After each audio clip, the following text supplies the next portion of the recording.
नमस्कार, मैं रवीश कुमार। मस्क को राष्ट्रपति ट्रंप अमेरिका से निकाल देंगे। सरकार से कितनी सब्सिडी मिली है उसका भी हिसाब निकालेंगे। मस्क और ट्रंप की सार्वजनिक कहासुनी में दो दोस्तों के झगड़े में हाथ तापने वालों की तरह सुख लूट रहे हैं तो लूट लीजिए, क्योंकि आपके जीवन में अब उमंग पैदा करने के लिए कुछ है नहीं।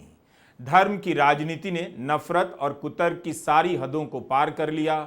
रोजगार का वादा भी भारत के दर्शकों को ठंडा कर देता है कि फिर से वही झूठ दोहराया जा रहा है। तो क्या मस्क और ट्रंप की लड़ाई को केवल चटखारे के लिए देखा जाए या इसके पीछे जो विचारधारा के सवाल हैं उन्हें भी देख लिया जाए। भारत में भी सरकार पर आरोप लगते रहते हैं कि सरकार की नीतियां इन लोगों के लिए बनती हैं और यही सरकार भी चलाते हैं। इन आरोपों के संदर्भ में आपने अंबानी, अदानी का नाम कई बार सुना होगा, लेकिन भारत में इन दोनों ने मोदी सरकार के खिलाफ कभी कुछ नहीं बोला। ऐसी घटनाओं पर भी नहीं जिन पर बोलने की जरूरत थी।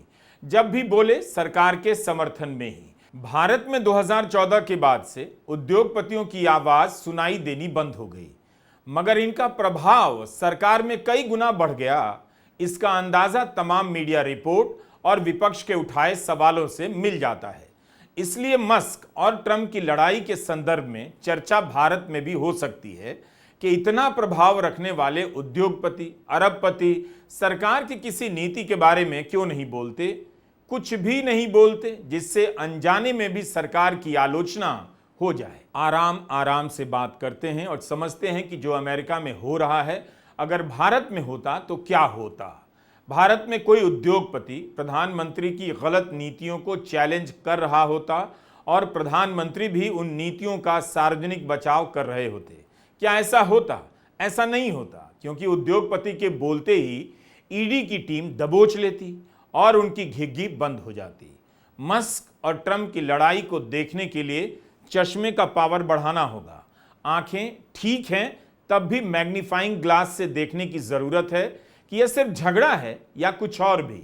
मस्क अरबपति तो हैं, दुनिया के उन चंद अरबपतियों में से हैं जिनके पास कई देशों की जीडीपी के बराबर दौलत है।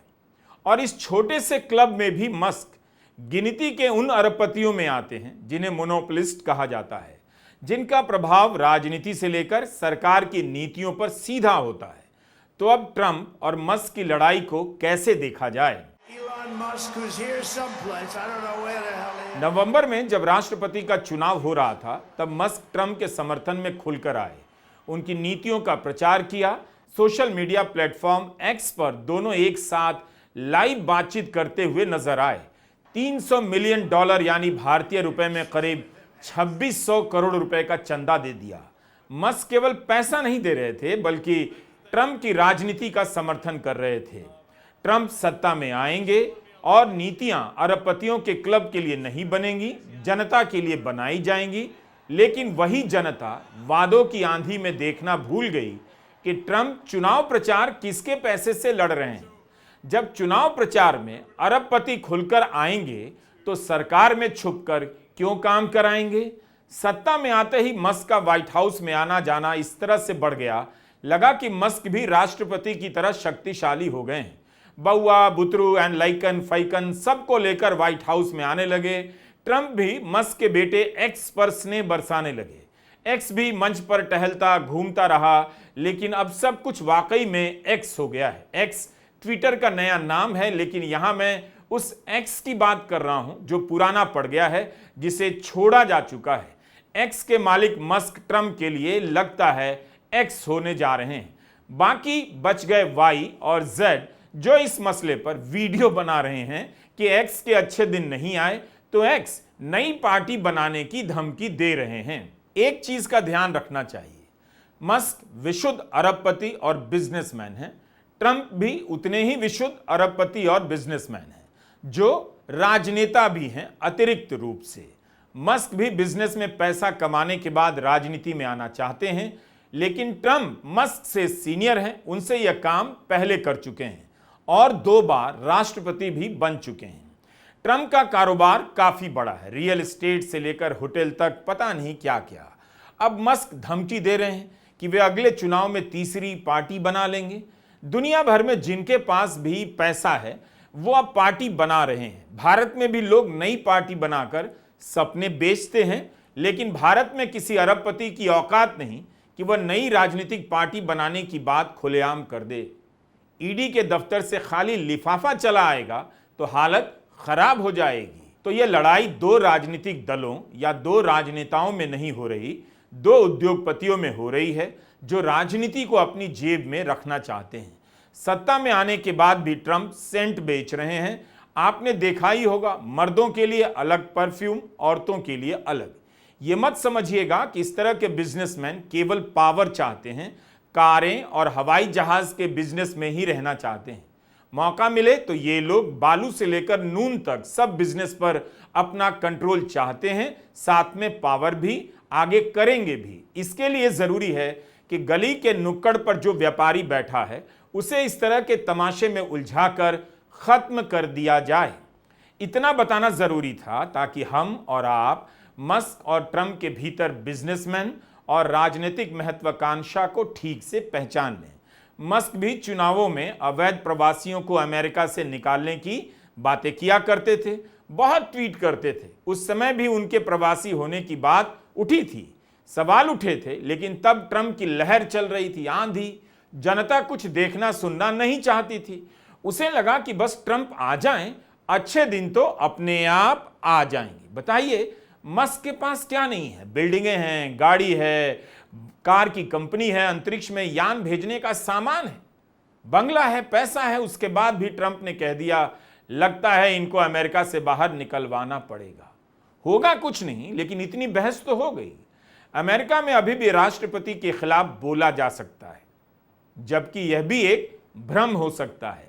आपको पता नहीं कि वीजा के नाम पर कितने लोगों ने अमेरिका में बोलना बंद कर दिया है। यह कथा केवल अमेरिका की नहीं है, और इस कथा में जो दुर्दशा है वो केवल आपकी नहीं है। ट्रंप ने मस्क को लेकर जो दूसरी बातें कही हैं वो बहुत जरूरी है। कौन सी बात? सब्सिडी वाली बात। ट्रंप कहते हैं इलॉन मस्क को संभवतः इतिहास में किसी से भी ज्यादा सब्सिडी मिली होगी। अगर यह सब्सिडी उन्हें नहीं मिलती तो अपनी दुकान बंद कर दक्षिण अफ्रीका अपने घर लौट जाना पड़ता। ना तो कोई रॉकेट छोड़ पाते, ना उपग्रह, ना इलेक्ट्रिक कार का निर्माण कर पाते, सब बंद हो जाता और हमारे देश का काफी सारा पैसा भी बच जाता। लगता है हमें इन सब का हिसाब लगाना होगा। काफी सारा पैसा बचाने की जरूरत है। मस्क ने भी तुनक कर जवाब दे दिया कि सारी सब्सिडी बंद कर दीजिए, लेकिन यह कोई जवाब हुआ नहीं। मस्क को मस्क बनने में अमेरिका की सब्सिडी की कितनी भूमिका है, यह तो आपको जानना ही चाहिए। सभी उद्योगपतियों के बारे में जानना चाहिए, भारत के उद्योगपतियों के बारे में भी जानना चाहिए। अगर यह हिसाब ट्रंप और मस्क के झगड़े में निकलकर आ जाए तो सबके लिए बेहतर होगा। क्यों नासा को कमजोर कर एक प्राइवेट सेक्टर को अवसर प्रदान किया गया, पता चल जाएगा। मस्क को कितनी सब्सिडी मिली है, अगर इसका हिसाब निकलेगा तो बाकियों का भी निकलेगा। तब आपका यह भ्रम टूट जाएगा कि कॉरपोरेट खुले बाजार में केवल अपनी प्रतिभा के दम पर फलता फूलता है।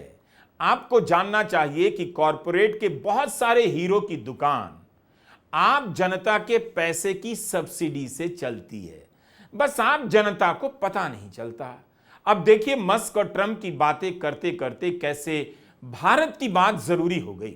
भारत का एंगल समझ लेंगे तो मस्क और ट्रंप के झगड़े में चटखारे का लुत्फ थोड़ा कम होगा और हो सकता है कि आपकी हताशा थोड़ी बढ़ जाए। आपको याद होगा 2019 में मोदी सरकार ने अचानक कॉरपोरेट टैक्स 30% से घटाकर 22% कर दिया। जनता से कहा गया कॉरपोरेट के पास पैसा बचेगा, निवेश होगा और नौकरियां बढ़ जाएंगी। लेकिन क्या ऐसा हुआ? तमाम आंकड़े बताते हैं कि कॉरपोरेट का मुनाफा तो खूब बढ़ा, टैक्स भी बच गया, निवेश काफी घट गया। कई बार मंत्री भी अपनी झुंझलाहट जारी करते रहे कि अब तो निवेश कीजिए, नौकरी दीजिए, मगर कुछ हुआ नहीं।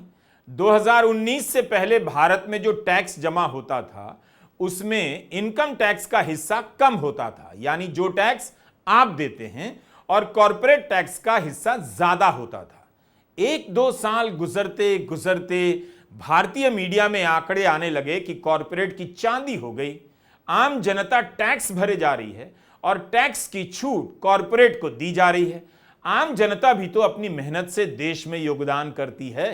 हंगामा होने लगा तो 25 के बजट में आपको याद होगा सरकार को 12 लाख तक की आमदनी वालों के लिए जीरो टैक्स की नीति का ऐलान करना पड़ा। अगर यह बहस नहीं होती, कांग्रेस और विपक्ष ये सवाल नहीं उठाते, तो सरकार आम जनता को भूल ही चुकी थी और आम जनता को होश ही नहीं था कि उसकी जेबें लूटी जा रही हैं। ये कहानी मस्क और ट्रंप की ही है, बस इसकी ध्वनि भारत में भी सुनाई दे रही है, इसलिए बता रहा हूं। दिसंबर 2024 में द हिंदू की एक रिपोर्ट में बताया गया कि कॉरपोरेट टैक्स में 8% की कटौती से उसे 5 साल में करीब 3 लाख करोड़ का फायदा हो गया। 5 साल में कंपनियों का मुनाफा 32.5% बढ़ा, लेकिन कॉरपोरेट टैक्स केवल 18.6% बढ़ा। द हिंदू में डेटा का विश्लेषण छपता है, उसमें यह भी बताया गया कि तरह तरह की छूट को अगर आप मिला दें तो कॉरपोरेट को करीब 8 लाख करोड़ से भी अधिक की छूट मिल गई है। इस देश के बड़े बड़े कॉर्पोरेट्स का टैक्स घटाकर 22% कर दिया गया। आपका अभी भी 30% बना हुआ है और उसके ऊपर सेस वगैरह लगाकर। इस देश में इनकम टैक्स कलेक्शन अधिकतर कॉर्पोरेट टैक्स कलेक्शन से कम रहता है, क्योंकि कॉर्पोरेट आपसे कई गुना ज्यादा पैसा बनाते हैं। लेकिन मोदी जी ने उसको भी खत्म कर दिया। 3.5 लाख करोड़ करीब करीब इनकम टैक्स कलेक्शन हुआ इस साल, डायरेक्ट टैक्स की बात कर रही हूं, और कॉर्पोरेट टैक्स कलेक्शन करीब 2.1 लाख करोड़, 2,10,000 करोड़ हुआ। जो इनकम टैक्स 21% होता था पूरे डायरेक्ट टैक्स कलेक्शन का, वो अब 28% हो गया है। जो कॉर्पोरेट टैक्स मनमोहन सिंह जी के जमाने में पूरे टैक्स कलेक्शन का, डायरेक्ट टैक्स का 35% होता था, वो घट के 26% हो गया है। असलियत यह है कि इस देश के सबसे गरीब लोग, करीब आधे भारतीय, 64% जीएसटी अदा कर रहे हैं। भारत में कॉरपोरेट टैक्स में छूट देने से निवेश नहीं बढ़ा। निवेश को लेकर अलग अलग खबरें आती रहती हैं। कॉरपोरेट का मुनाफा बढ़ गया मगर नौकरी नहीं बढ़ी। कायदे से तो अब सरकार को कॉरपोरेट टैक्स बढ़ा देना चाहिए, लेकिन जनता मस्त है, उसे धर्म की राजनीति में ज्यादा मन लगता है, इसलिए धर्म की राजनीति की सप्लाई बढ़ा दी जाती है। बीच बीच में बेरोजगारी थोड़ी परेशान करती है तो सरकार रोजगार की योजनाएं लॉन्च कर देती है। नौकरी बढ़ाने के नाम पर उल्टा सरकार कॉरपोरेट को अभी तक मदद दिए जा रही है। 2 जुलाई के भास्कर की हेडलाइन पढ़िए तो, नौकरी पाओ नगद ले जाओ। इसके अनुसार अब कोई कंपनी नौकरी देगी तो सरकार 15,000 रुपया आपके खाते में डालेगी। आपके खाते में नहीं, दरअसल ईपीएफओ को देगी। इस योजना का नाम है एम्प्लॉयमेंट लिंक्ड इंसेंटिव। सरकार ने 2019 में कॉरपोरेट टैक्स कम किया कि कॉरपोरेट नौकरी देगा। 2025 में सरकार कॉरपोरेट नौकरी दे, इसलिए 1 लाख करोड़ रुपया कॉरपोरेट का बचा रही है और उसकी तरफ से खुद ईपीएफओ में रकम जमा कराएगी। तो ये गेम है। इस स्कीम से पता चलता है कि 10-12 हजार की नौकरी की बात हो रही है। इस वेतन में आप नौकरी का सुख हासिल कर लेंगे? पूछ रहा हूं इंडिया के यूथों, जरा बोलो तो। कॉरपोरेट को टैक्स छूट से लाखों का मुनाफा, किसके नाम पर? नौकरी के नाम पर। अब नौकरी के नाम पर कॉरपोरेट को फिर से 1 लाख करोड़ की सब्सिडी। इसी तरह की बहस अमेरिका में हो रही है। ट्रंप ने जनता से कहा था कि वे कंपनियों के मुनाफे के लिए अमेरिका की सेना को दूसरे देश की जमीन पर युद्ध लड़ने के लिए नहीं भेजेंगे। उनकी सरकार की नीतियां कॉरपोरेट के हिसाब से नहीं बनेंगी। अमेरिका की जनता को काम मिले, इसीलिए अवैध प्रवासियों को निकाला जाएगा जो कम दरों पर काम करते हैं और मजदूरी का रेट गिरा देते हैं। इससे अमेरिका के लोगों की कमाई भी कम हो जाती है। यह हिसाब समझाया। इसमें भी अब ट्रंप ने कई तरह की रियायतें दे दी हैं। बड़े किसानों के दबाव में मेक्सिको के प्रवासी मजदूरों को काम करने की छूट दे दी गई है और अन्य सेक्टरों में भी कुछ शर्तों के साथ अनुमति दी जा रही है। क्योंकि सस्ता लेबर मिलता है तो कंपनियों का मुनाफा थोड़ा बड़ा तो हो जाता है। तो किसके फायदे के लिए यह सब किया? जिनके खिलाफ लड़ने का वादा करके आए थे। यानी जहां तक बड़े घरानों को तकलीफ ना हो, वहां तक ट्रंप अपनी राजनीति से पीछे हटते जा रहे हैं। यह कहानी बताती है कि आप कॉरपोरेट के खिलाफ भाषण दे सकते हैं मगर उससे लड़ नहीं सकते। एक तरह से आप कह सकते हैं कि मस्क ने अपनी बात कहकर बड़ी लकीर तो खींच दी और ट्रंप ने उनकी बात का विरोध कर बता दिया कि आप चाहे जितना बोल सकते हैं बोलिए, लेकिन बड़ी लकीर उसी की होगी जिसे अमेरिका में लॉबी कहा जाता है, अरबपतियों का गिरोह कहा जाता है, जिसके खिलाफ लड़ने की बात कभी ट्रंप कहा करते थे। तो ट्रंप ने एक बिल प्रस्तावित किया है जो सीनेट से कम अंतरों से पास हुआ है, हाउस में पास होना बाकी है। इसका नाम है one big beautiful bill act. इसके प्रावधानों को लेकर मस्क और ट्रंप में झगड़ा हुआ है। कहा जा रहा है कि ट्रंप ने कॉरपोरेट का जो टैक्स कम किया था वो अब स्थायी कर देगा, भविष्य में कोई भी सरकार बढ़ा नहीं पाएगी। तो फायदा अमेरिका के अमीरों को हुआ, हमेशा हमेशा के लिए। इसका नुकसान मिडिल क्लास गरीबों को उठाना ही पड़ेगा। 2017 के टैक्स पैकेज के कारण अमेरिका के सबसे अमीर 0.1% परिवारों को 2.5% की टैक्स छूट मिली और उनका टैक्स रेट अमेरिका के 50% निचले परिवारों से भी कम हो गया। टैक्स मामलों से जुड़े संस्थान बता रहे हैं कि ट्रंप के नए बिल से टॉप 1% कमाने वाले परिवारों को औसतन $60,000 का टैक्स लाभ होगा, उससे भी ज्यादा, जबकि निचले 60% लोगों को $500 से भी कम का लाभ मिलेगा। इसे सामाजिक असमानता को और बढ़ाने वाला कदम बताया जा रहा है। 5 साल पहले जब ट्रंप ने टैक्स कम किया तब अमेरिका के सबसे अमीर 400 परिवारों के टैक्स रिटर्न का अध्ययन छपा था। इस अध्ययन में निकल कर आया कि अमीरों ने औसतन 23% की दर से टैक्स दिया और गरीबों ने अमीरों से भी ज्यादा 24.2% की दर से टैक्स दिया। ट्रंप के नए बिल को लेकर यह कहा जा रहा है कि पास हो जाने के बाद अमेरिका में सबसे ज्यादा कमाने वाले 10% लोगों का इनकम करीब 2.3% बढ़ जाएगा, जबकि सबसे कम कमाने वाले लोगों की आमदनी अगले 10 साल में 3.9% कम हो जाएगी। तो अब आप समझ गए होंगे मस्क ट्रंप झगड़े का इंडिया कनेक्शन। भारत में भी तो बहस है ना कि 2019 में कॉरपोरेट टैक्स में कटौती से कॉरपोरेट को कई लाख करोड़ का लाभ हुआ। टैक्स संग्रह में इनकम टैक्स का हिस्सा घट गया और कॉरपोरेट का बढ़ गया। आम जनता जीएसटी और इनकम टैक्स की दरों से दब गई। इसके अलावा इस झगड़े में और भी कई चीजें हैं जानने के लिए। ट्रंप चुनाव प्रचार में यह मुद्दा उठाते थे कि बजट घाटा बढ़ जा रहा है, लेकिन इस बिल के बाद कहा जा रहा है कि 10 साल में अमेरिका के बजट घाटे में $3.3 बिलियन और जुड़ जाएंगे। जब आप घाटे में होंगे तो क्या करेंगे? स्वास्थ्य पर, स्कूलों पर खर्चा कम करेंगे, जैसा कि इस बार हुआ है। मेडिकल एड और सस्ते राशन के बजट में कटौती कर दी गई। तो आप चुनाव में भाषण देते हैं किसके कल्याण के लिए? गरीबों का कल्याण होगा, और सरकार में आते ही अमीरों का कल्याण करने लग जाते हैं। यही कहानी है मस्क और ट्रंप के झगड़े में। यह कहानी दो दोस्तों के बीच फैटा-फैटी की नहीं है, बल्कि इस झगड़े में करोड़ों आम लोगों को गरीबी के गड्ढे में धकेल देने की कहानी है।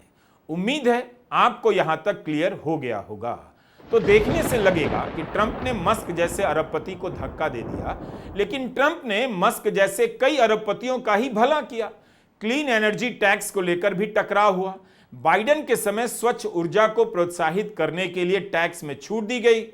इस बिल के अनुसार वापस ले लिया जाएगा। इलेक्ट्रिक कार बनाने वाले मस्क इसी वजह से ट्रंप से नाराज हो गए। इस बिल के प्रावधानों को लेकर बहस हो रही है कि ट्रंप का बहुत बड़ा चुनावी वादा था कि अमेरिकी सरकार के बजट का घाटा कम करेंगे, कर्जा कम करेंगे, लेकिन इसके प्रावधानों से लगता है कि बजट घाटा और बढ़ जाएगा।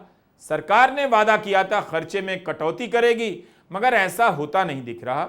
इन सब के लिए लगता है अब डॉलर छापा जाएगा। जो बाइडेन के समय होता था वही ट्रंप के समय होगा। ट्रंप ने कहा था कि डॉलर का दबदबा वापस लाएंगे, लेकिन अब लगता है कि डॉलर और कमजोर होता जाएगा और अमेरिका को महान बनाने का नारा ही रह जाएगा। मस्क भी ट्रंप से हाथ मिला लेंगे, ट्रंप भी मस्क को माफ कर देंगे। फिलहाल इस हंगामे में दोनों का काम आराम से निकल जाएगा। गजा में सीज फायर को लेकर ट्रंप ने जब लिखा तो मस्क ने उनकी तारीफ कर दी। कहा जहां क्रेडिट मिलनी चाहिए वहां तो दी जानी चाहिए। उम्मीद है आप गेम समझ गए या आप फुलेरा की पंचायत में ही उलझे हुए हैं। ट्रंप बड़ी बड़ी बातें करते थे कि अरबपतियों के हित के लिए सरकार नहीं चलेगी। अब उनके समर्थक उदास हैं कि जो डेमोक्रेट के समय हुआ वही रिपब्लिकन भी कर रहे हैं। ट्रंप भी युद्ध लड़ रहे हैं, युद्ध रुकवा नहीं पा रहे। कुल मिलाकर पब्लिक के अच्छे दिन नहीं आए, आएंगे भी नहीं। अरबपतियों के अच्छे दिन आए, उन्हीं के आने वाले थे। लेकिन ट्रंप के बिल के विरोध में 3 बड़े रिपब्लिकन सांसदों ने खूब बोला है। सेनेटर थॉम टिलिस, सुसान कॉलिंस और रैंड पॉल ने कहा कि ट्रंप का यह विधेयक चुनावी वादों का उल्लंघन है। इससे रिपब्लिकन समर्थकों में दरारें पैदा हो जाएंगी। जब इस बिल पर बहस हो रही थी तब एक एक प्रावधान पर तथ्यों के साथ तर्क रखे जा रहे थे। अमेरिका में व्हिप जारी नहीं होता कि सारे सांसदों को झुंड बनकर वहीं वोट करना है जहां पार्टी ने आदेश जारी किया है। तो इस बिल पर डेमोक्रेट ने भी वोट किया और रिपब्लिकन ने भी। इसके खिलाफ डेमोक्रेट के सांसदों ने भी वोट किया और रिपब्लिकन के सांसदों ने भी। सेनेट में जब मतदान हुआ तो मामला बराबरी पर आ गया। On this vote, the yeas are 50, the nays are 50. The Senate being evenly divided, the Vice President votes in the affirmative. The bill as amended is passed.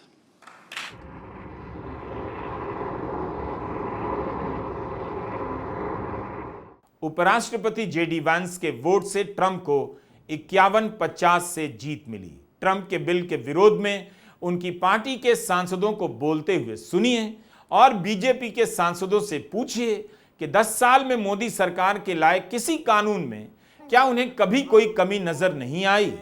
Republican सांसद ने कहा कि वे नॉर्थ कैरोलिना के 6.5 लाख लोगों को कैसे मुंह दिखाएंगे कि ट्रंप ने मेडिकल एड का बजट कम कर दिया, अब उनका इलाज नहीं हो सकेगा। And what's their implementation from the cradle until they're fully implemented?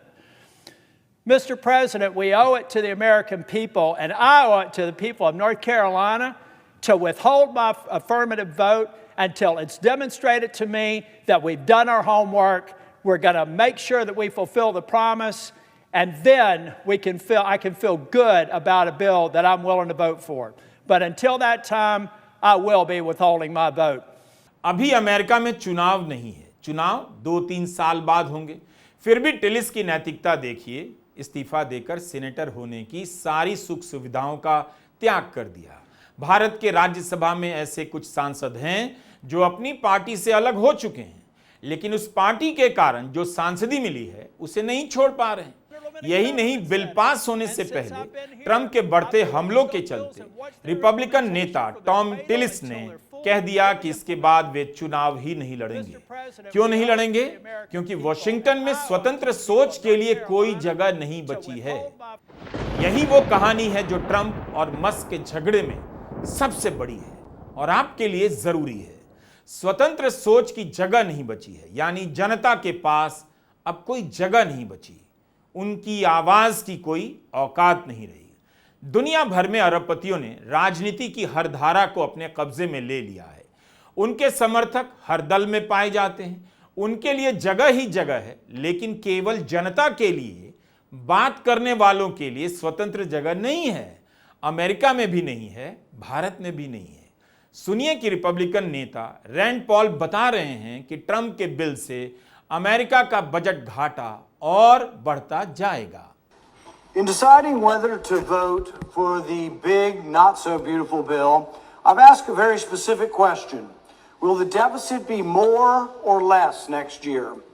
The answer, without question, is this bill will grow the deficit. So even using the math, even using the formulas that the supporters of the bill like, the deficit will grow by $270 billion next year. That's just not good if you profess to be fiscally conservative. So we're adding $2 trillion this year, but they're anticipating, the authors of the bill anticipating adding more than $2 trillion next year. That doesn't sound at all conservative to me, and that's why I'm a no. तो क्या Trump बदल गए हैं? लगता तो है कि बदल गए हैं।